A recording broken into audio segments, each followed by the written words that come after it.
Welcome to the NFL Draft, where 26 prospects and 4,000 fans will gather in one of New York City's most famous venues for a 3-day mega event. I came to see the preparations for the event and to speak to some of the men behind it. How many people are working here? How long does it take to put all of this together?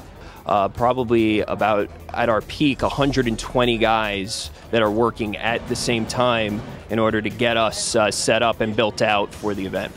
How long are they working during the course of a day? The calls last from roughly 8 in the morning until about 10 or 11 at night.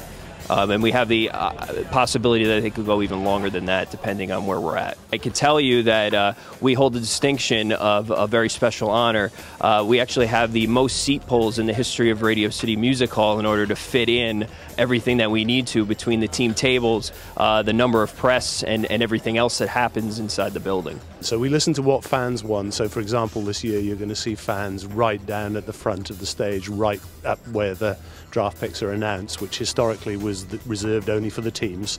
So we're letting the fans in, we've listened to them. How much has social media changed how you present the draft and plan around it? It's had a huge impact. It helps grow the interest, because the more people talk about what's going on and who's been picked and who's not been picked, the greater the interest. So this year we're trying hard not to let the announcements out by Twitter and only have them announced by the commissioner.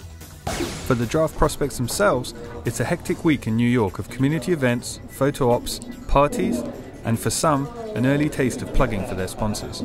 Yeah, it is crazy. You know, events like this, there'll be parties at night, but you know, at the end of the day, on Thursday when they call our names, that's the highlight of everything. It's not the parties or being in New York. It's being drafted and having your dreams realized is what everybody's looking forward to.